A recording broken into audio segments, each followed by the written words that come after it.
الرحمن الرحیم الحمد للہ رب العالمین الصلاة والسلام علی سید الانبیاء والمرسلین وعلی آلہ وصحبہ اجمعین۔ آپ سب جیسا کہ واقف ہیں کہ وسیم رضوی نے سپریم کورٹ میں ایک پٹیشن داخل کی تھی جس میں انہوں نے کہا تھا کہ قرآن شریف کی آیتیں امن والی ہیں، امن کا پیغام دینے والی ہیں، جبکہ بعض آیتیں ان میں ایسی بھی ہیں جو جنگ کی طرف ابھارتی ہیں اور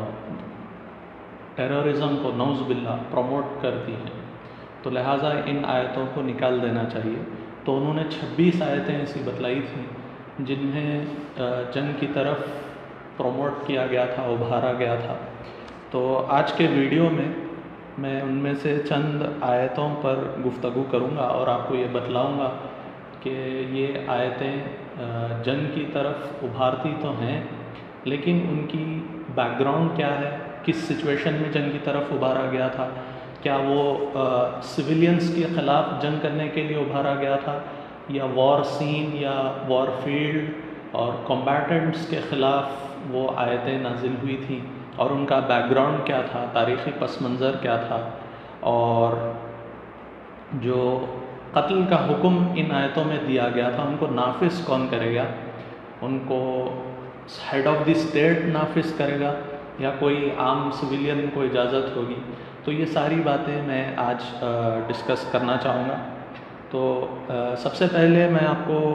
قرآن شریف کی چند آیتیں پڑھ کر بتلانا چاہوں گا جس میں کسی بھی انسان کے قتل کو بہت سنگین بات اور سنگین جرم قرار دیا گیا ہے۔ تو ومن قتل اعوذ باللہ من الشیطان الرجیم ومن قتل نفسا بغیر نفس او فساد فی الارض فکأنما قتل الناس جميعا۔ تو جو کوئی کسی جان کو بغیر کسی جان کے قتل کرے، یعنی جس طرح ایک قاتل کو عدالت سزائے موت سناتی ہے تو یہ ایک جان کے بدلے ایک جان قتل کرنا ہوا۔ تو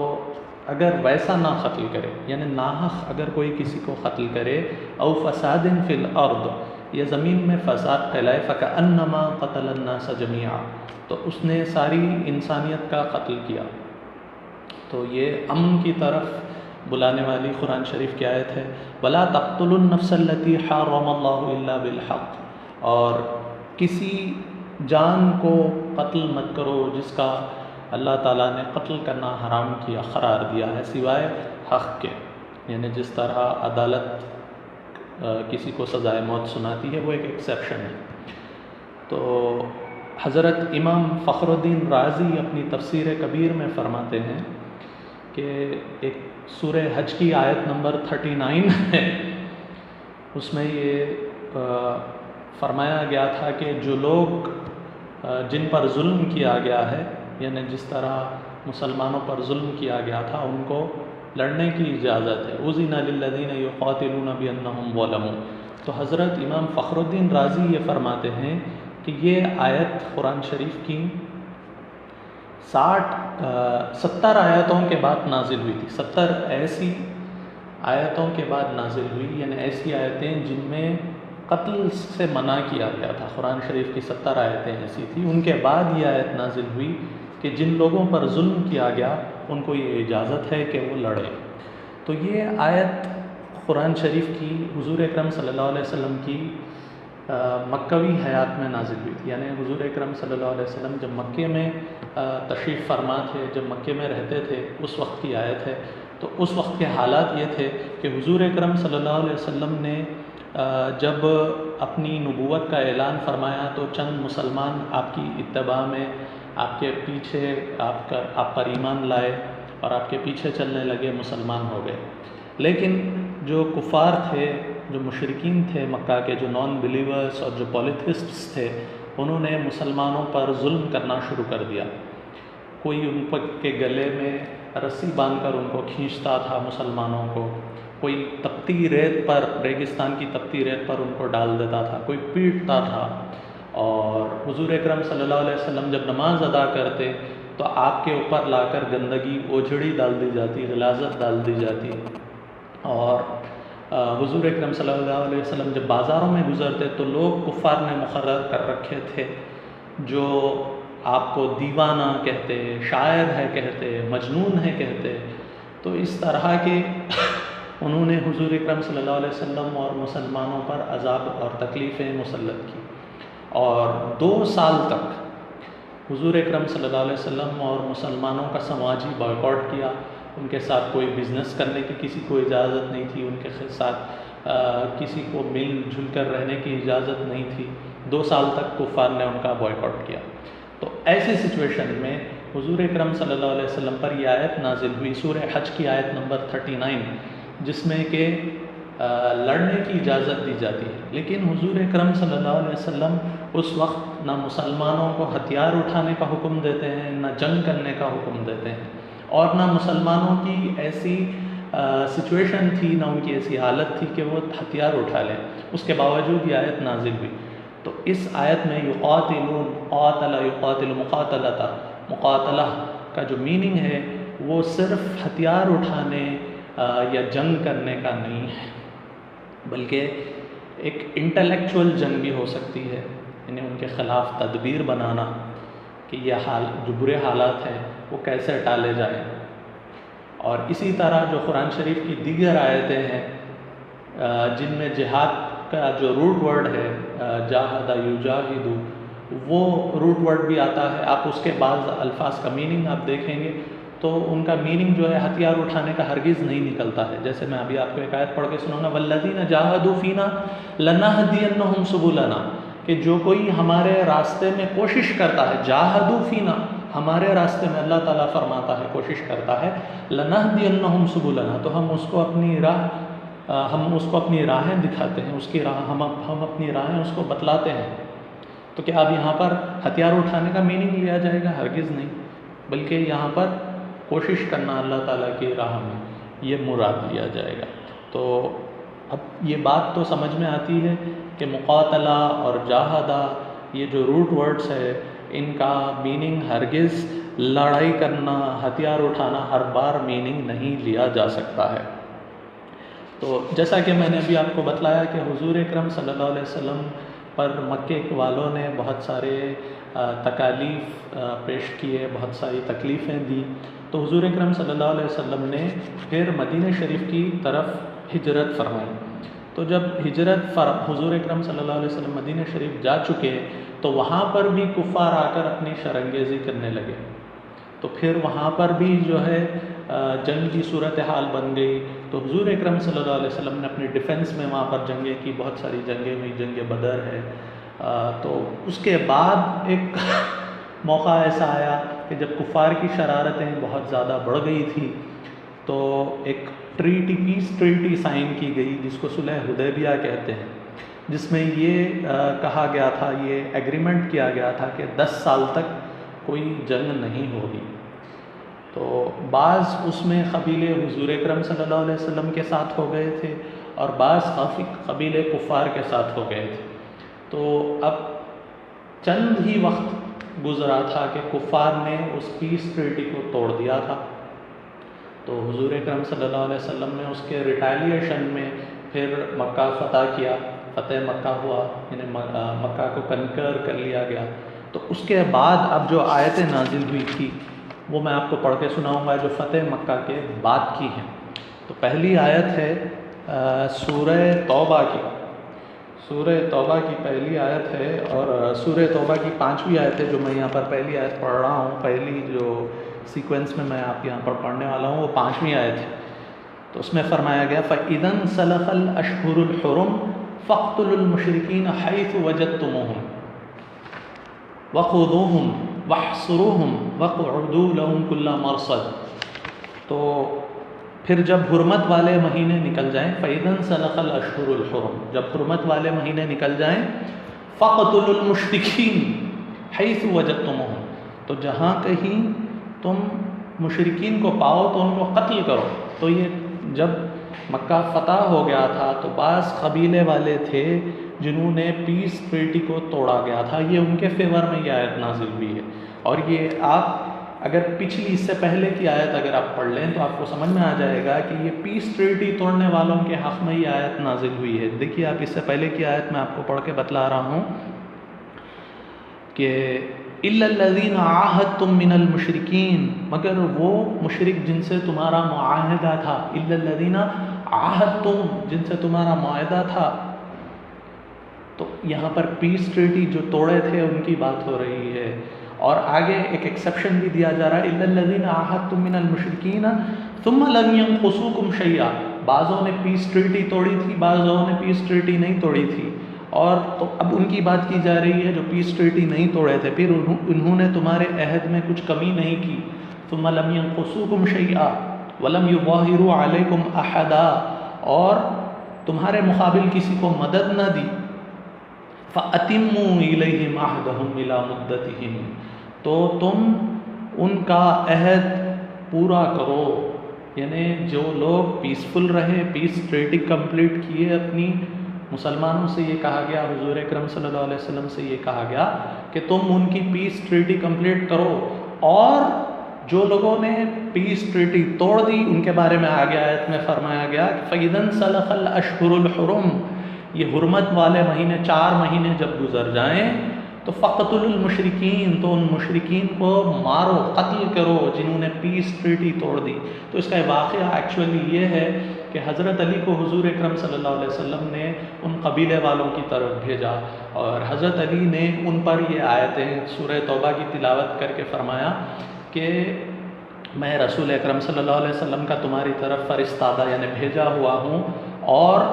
تم کو یہ بتلانے آیا ہوں کہ تم پر 4 مہینے کا تم کو ٹائم دیا جاتا ہے، 4 مہینے کا تمہارے لیے ٹائم ہے، اور اس 4 مہینے کے ٹائم میں یا تو تم مکہ شریف چھوڑ کر چلے جاؤ یا اسلام قبول کر لو، اگر تم ایسا نہیں کرو گے تو تم پر جنگ کی جائے گی، تمہارے خلاف جنگ کی جائے گی اور تمہیں قتل کیا جائے گا۔ تو ان کو پیس کا بھی آپشن دیا، as a head of the state حضور اکرم صلی اللہ علیہ وسلم نے حضرت علی کو ان کے خلاف ان کے پاس بھیجا۔ تو انہوں نے یہ کہا کہ ہم یہ پیس کو ایکسیپٹ نہیں کرتے ہیں بلکہ ہم جنگ کے لیے تیار ہیں، تو اس پر یہ آیت نازل ہوئی فَقْتُلُوا الْمُشْرِكِينَ کہ ان کو قتل کرو۔ تو اب سمجھنے والی بات یہ ہے کہ یہ کتنا بڑا ظلم ہوگا کہ جو لوگ کمبیٹنٹس ہیں، سولجرز ہیں، پیس ٹریٹی کو توڑنے والے ہیں، پرسیکیوشن کرنے والے ہیں، نان کمبیٹنٹس کو عذاب دینے والے ہیں، ان کے خلاف جو آیت نازل ہوتی ہے اس کو آپ لا کر نان کمبیٹنٹس کے خلاف، سویلینز کے خلاف چپکا دے کہ دیکھو مشرکین کو تو قرآن میں قتل کرنے کا حکم دیا گیا ہے، یہ کتنا بڑا ظلم ہوگا اس طرح کا انٹرپریٹیشن کرنا، اس طرح کی غلط مس انٹرپریٹ کرنا۔ اب ایسے ہی اور بھی آیتیں ہیں جن میں کہا گیا کہ فَاقْتُلُوا الْمُشْرِكِينَ حَيْثُ وَجَدتُّمُوهُمْ، سورہ بقرہ کی آیت ہے، آیت نمبر 191 ہے، اس میں یہ آیت فتح مکہ کے وقت نازل ہوئی تھی، جس میں فرمایا گیا، ابھی میں وہ آیت آپ کے سامنے پڑھ کر تلاوت کر کے بتلاؤں گا، وَاقْتُلُوهُمْ حَيْثُ ثَقِفْتُمُوهُمْ وَأَخْرِجُوهُمْ مِنْ حَيْثُ أَخْرَجُوكُمْ وَالْفِتْنَةُ أَشَدُّ مِنَ الْقَتْلِ، اور ان کو قتل کرو جہاں کہیں تم ان کو پاؤ، وَأَخْرِجُوهُمْ مِنْ حَيْثُ أَخْرَجُوكُمْ، اور ان کو وہاں سے نکالو جہاں سے تم کو انہوں نے نکالا تھا۔ تو اب یہ سوچنے والی بات ہے، یہ فتح مکہ کے وقت کی آیت ہے، جو کفار جنہوں نے مسلمانوں کا پرسیکیوشن کیا تھا، جو کمبیٹنٹس تھے، سولجرز تھے، وار سین کا سچویشن ہے، پیس ٹریٹی کو جو لوگ توڑنے والے تھے وہاں کی سچویشن ہے، یہ نان کمبیٹنٹس کے خلاف نہیں ہے۔ As a head of the state حضور اکرم صلی اللہ علیہ وسلم کو یہ حکم دیا گیا تھا، کوئی کمبیٹنٹس کے خلاف جو حکم دیا جا رہا ہے آپ سویلینز کے خلاف اس کو کیسے نافذ کر سکتے ہیں؟ ایسے ہی آگے ایک اور آیت آتی ہے، ملعونین اینما ثقفوا اخذوا قتلوا تقتیلا، یہ سورہ احزاب کی آیت نمبر 61 ہے کہ وہ دھتکارے ہوئے لوگ ہیں، اینما ثقفوا جہاں کہیں تم ان کو پاؤ، اخذوا ان کو پکڑ لو، وقتلوا تقتیلا قتلوا تقتیلا ان کو قتل کرو۔ تو اب یہ جو آیت ہے as a head of the state, اگر آپ مان لئیے آپ کے اسٹیٹ میں کوئی انفلٹریٹرز آ جائیں اور وہاں پر شرنگیزی کرنے لگ جائیں، ایسی حرکتیں کرنے لگ جائے جس سے کہ آپ کے اسٹیٹ کی پیس کی سچویشن جو ہے وہ خراب ہونے لگ جائے، تو as a head of the state کوئی ہیڈ آف دی اسٹیٹ کیا حکم دے گا؟ ان کو پکڑنے کا حکم دے گا، ان کو قتل کرنے کا حکم دے گا تاکہ اسٹیٹ کی پیسفل سچویشن برقرار رہے۔ تو یہ آیت انہی انفلٹریٹرز کے بارے میں نازل ہوئی ہے جو مدینہ شریف میں انفلٹریٹ کر گئے تھے، منافقین تھے، زنا کرنے والے تھے اور جنگ کے بارے میں جھوٹی خبریں دینے والے تھے تاکہ پیسفل سچویشن خراب ہو جائے، جو پیسفل سچویشن مدینہ شریف کی ہے وہ خراب ہو جائے۔ اب آپ سنچیے جو انفلٹریٹرز کے بارے میں جو حق میں آیت نازل ہوئی ہے، اس کو نان سویلینس، نان کمبیٹنٹس کے حق میں اگر آپ کہیں کہ ایک آپ کے پڑوسی جو نان مسلم ہے اس کے حق میں ہے، تو ایسا کہنا کتنا بڑا ظلم ہوگا۔ اسی طرح سورہ توبہ کی ایک اور آیت ہے، آیت نمبر 123 ہے، یا ایھا الذین آمنوا قاتلوا الذین یلونکم من الکفار ولیجدوا فیکم غلظہ، کہ ان کفار سے لڑو جو تمہارے قریب ہیں، جو تمہارے سے پہلے جن کا واسطہ پڑتا ہے، اے ایمان والو ان سے لڑو۔ تو اب پھر وہی بات آ جاتی ہے کہ ایک تو یہاں پر قاتلو ہے، پچھلی 3 آیتوں میں قتلو تھا، قتل کرنے کے بارے میں بات تھی، اور لیکن یہاں پر قاتلو، لڑنے کے بارے میں بات ہے۔ اور میں آپ کو پہلے بھی بتلا چکا ہوں کہ قرآن شریف کا یہ جو طریقہ ہے قاتلو، لڑنا، مقاتلہ کرنا، اس سے ہر جگہ ہتھیار اٹھانے کے میننگ نہیں نکلتے ہیں، اور یہاں پر جو مسلمانوں کو حکم دیا جا رہا ہے وہ کس سچویشن میں حکم دیا جا رہا ہے؟ وہی جو پیس ٹریٹی توڑنے والے کفار تھے ان کے فیور میں حکم دیا جا رہا ہے۔ تو آپ اگر وداؤٹ بیک گراؤنڈ سمجھے، شان نزول سمجھے بغیر، کانٹیکسٹ سمجھے بغیر اس طرح اگر قرآن کو پڑھیں گے تو آپ ظاہر سی بات ہے گمراہ ہوں گے، کیونکہ قرآن شریف کوئی ایک وقت واحد میں نازل نہیں ہوئی تھی۔ قرآن شریف کے نزول کا یہ طریقہ تھا کہ حضور اکرم صلی اللہ علیہ وسلم کی حیات طیبہ کے مختلف گوشوں میں جیسی جیسی ضرورت پڑتی اللہ تعالیٰ حضور جبریل علیہ السلام کو بھیجتا اور آیتیں نازل فرماتا۔ تو ایک پرٹیکولر سچویشن کے لیے بعض وقت وہ حکم ہوتا تھا۔ تو آپ جیسے میں نے ابھی آپ کو بتلایا، بعض وقت فتح مکہ کے بعد جو قبیلے والے تھے ان کو کیا کرنا ہے اس بارے میں حکم آیا کہ پیس ٹریٹی توڑے، سو جن لوگوں نے پیس ٹریٹی توڑی تھی، صلح حدیبیہ توڑا تھا، امن کا پیغام، امن کی جو ٹریٹی تھی اس کو توڑا تھا، امن کی جو صلح تھی تو اس کو توڑا تھا، ان کے فیور میں تھی۔ اس کے بعد فتح مکہ کے جب کی آیتیں ہیں تو ہر آیت کا ایک کچھ نہ کچھ بیک گراؤنڈ ہے، اس بیک گراؤنڈ کو آپ کو سمجھنا ضروری ہے۔ اسی طرح سورہ نساء کی ایک آیت ہے، آیت نمبر 89 ہے یہ سورہ نساء کی، جس میں ارشاد فرمایا گیا ہے، ابھی میں آپ کے سامنے پڑھ کے سناؤں گا وہ آیت، وَدُّوا لَوْ تَكْفُرُونَ كَمَا كَفَرُوا فَتَكُونُونَ سَوَاءً، تو یہ کفار چاہتے ہیں کہ تم بھی کفر کرو تاکہ تم دونوں برابر ہو جاؤ، فَلَا تَتَّخِذُوا مِنْهُمْ أَوْلِيَاءَ حَتَّى يُهَاجِرُوا فِي سَبِيلِ اللَّهِ فَإِن تَوَلَّوْا فَخُذُوهُمْ وَاقْتُلُوهُمْ حَيْثُ وَجَدتُّمُوهُمْ، پھر وہی بات آ گئی کہ ان کو جہاں ملے قتل کرو۔ پھر وہی بات آتی ہے کہ آپ اگر اس آیت کا سیاق کلام دیکھیں تو آپ کو پتہ چلے گا کہ یہ آیت ان منافقین کے بارے میں نازل ہوئی ہے جو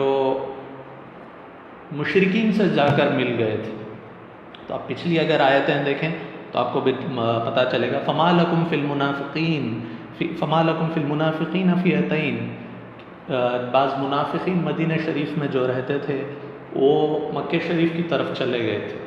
تو مسلمانوں میں 2 گروپس قائم ہو گئے تھے، جو بعض یہ کہتے تھے کہ وہ مسلمان ہیں اور بعض کہتے تھے کہ نہیں وہ مشرک ہیں۔ تو ان کے فیور میں یہ آیت نازل ہوئی کہ تمہیں کیا ہو گیا ہے کہ تم ایسے لوگوں کے بیچ میں، ایسے لوگوں کے بارے میں 2 گروپس میں ڈیوائیڈ ہو گئے ہو، واللہ ارکسہم بما کسبوا، اللہ نے انہیں اوندھا کر دیا ہے، اتریدون ان تہدوا من اضل اللہ، حالانکہ وہ مشرک تھے، تو کیا تم یہ چاہتے ہو کہ جس کو اللہ نے گمراہی دی ہے تم اس کو ہدایت دو؟ وَمَن يُضْلِلِ اللَّهُ فَلَن تَجِدَ لَهُ سَبِيلًا، تو اللہ جس کو گمراہ کرتا ہے، اس کو کوئی راہ سجائی نہیں دیتی ہے۔ اب آگے یہ فرمایا گیا ہے ان منافقین کے بارے میں جو کفار سے جا کر مل گئے تھے، جو پرسیکیوشن کرنے والے مشرکین تھے ان سے جا کر مل گئے تھے، ان کے بارے میں یہ فرمایا گیا ہے۔ جو مسلمانوں پر ظلم کرتے تھے، پیس ٹریٹی توڑنے والے تھے، ان مشرکین سے جو منافقین جا کر مل گئے تھے ان کے بارے میں یہ فرمایا گیا ہے کہ وَقْتُلُوهُمْ حَيْثُ ثَقِفْتُمُوهُمْ، وہ جہاں کہیں ملے ان کو قتل کرو۔ یہ بھی کمبیٹنٹس کے خلاف، پیس ٹریٹی توڑنے والوں کے خلاف آیتیں ہیں۔ تو آپ اس کو ٹیررزم کو پروموٹ کرنے والی آیتیں ہرگز نہیں کہہ سکتے ہیں۔ کیسے کہیں گے آپ؟ ایز اے اسٹیٹ، اگر کوئی اسٹیٹ، کوئی کنٹری ہے، کوئی ایک اسٹیٹ ہے، وہ اپنے لوگوں کی حفاظت کرتا ہے، اطراف اگر کوئی ٹیررسٹ آ جاتے ہیں، پیس کی ہوا کو، فضا کو خراب کرتے ہیں، تو اگر ان کو مارنے کا کوئی اسٹیٹ حکم دیتا ہے، سولجرز ان کے خلاف مقرر کرتا ہے، تو کیا آپ اس اسٹیٹ کی اس حرکت کو پیس کے قائم کرنے والا کہیں گے یا ایکٹ آف ٹیررزم کہیں گے؟ ہرگز ایکٹ آف ٹیررزم نہیں کہہ سکتے ہیں، اور نہ اس طرح کی ایکٹ کو بنیاد بنا کر، یعنی پیس کی فضا خراب کرنے والوں کو قتل کرنے والوں کے خلاف جو آپ عمل کر رہے ہیں، اس عمل کو آپ بنیاد بنا کر ٹیررزم کو بھی آپ نہیں پروموٹ کر سکتے ہیں۔ تو میں یہ سمجھتا ہوں کہ یہ بہت بڑا ظلم ہوگا کہ اس طرح کی آیتوں کو، جن میں کفار اور مشرکین جو سرکار کے زمانے میں، حضور اکرم صلی اللہ علیہ وسلم کے زمانے میں امن کی فضا کو خراب کرنے والے تھے، اور مسلمانوں پر صرف اس لیے ظلم کرتے تھے کہ وہ مسلمان ہیں، ایک ریلیجن کے فالوور ہیں، اس لیے ان کے خلاف ظلم کرتے تھے۔ پیس اگر قائم ہو بھی جائے تو بھی پیس کو توڑنے والے، امن کی فضا کو خراب کرنے والے تھے۔ تو اگر ان کے خلاف کوئی آیتیں نازل ہوتی ہیں تو ایسی آیتوں کو آپ نان کمبیٹنٹس، جیسا آج کے دور میں ہمارے پاس ہیں، ہم ہندوستان میں رہتے ہیں، ہمارے پڑوس میں کوئی ہندو رہتا ہے، کوئی عیسائی رہتا ہے، کوئی سکھ رہتا ہے، دے آر آل نان کمبیٹنٹس، نہ وہ کوئی ٹیررسٹس ہیں اور نہ امن کی فضا کو خراب کرنے والے ہیں، اور نہ آپ کے پاس کوئی آپ کا ہیڈ آف دی اسٹیٹ ہے جو آپ کو اس طرح کے حکم دے۔ تو آپ ایسی آیتوں کو اس طرح اس پر نافذ نہیں کر سکتے ہیں جس طرح ISIS والے ہیں یا طالبان والے ہیں، جو کوئی ہیں، اس کا غلط مس انٹرپریٹیشن کرتے ہیں۔ تو یہ چند آیتیں تھیں جن پر میں نے گفتگو کی ہے۔ تو میں سمجھتا ہوں کہ یہاں تک گفتگو کافی طویل ہو گئی ہے، میں گفتگو کو یہاں پر ختم کرتا ہوں۔ وما علینا الا البلاغ۔ السلام علیکم ورحمۃ اللہ وبرکاتہ۔